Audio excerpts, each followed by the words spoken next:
నేనైతే ధర్మాన్ని నమ్ముతా, ధర్మబద్ధంగా ఉండాలంటాను.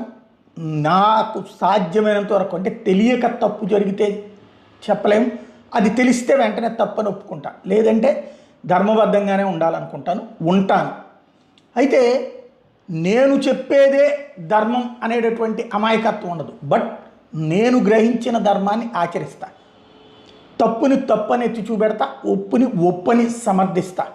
అది మంచి ఎవరు చేసినా ప్రశంసిస్తా, చెడు ఎవరు చేసినా తప్పుపడతాను. అది నచ్చని వాళ్ళు తమకి నచ్చిన వాళ్ళ మీదన అధర్మమైన ధర్మంగా చెప్పమని, తమకి నచ్చని వాళ్ళ గురించి ధర్మమైన అధర్మంగా చెప్పమన్నప్పుడు నేను అలా చెప్పనప్పుడు నా మీద కోపము, ఆగ్రహము ఆ కారణంగా పెంచుకునేటటువంటి ఒక ప్రతీకార ధోరణి కొంతమందికి ఉంటుంది. ఇది నాకు టోటల్గా నా దగ్గర ఉన్న 4 ఛానల్స్తో కలిపితే ఒక 15 లక్షల మంది సబ్స్క్రైబర్లు ఉంటే అందులో ఒక 5% అట్లాంటి వాళ్ళు ఉంటారు. ఆ 5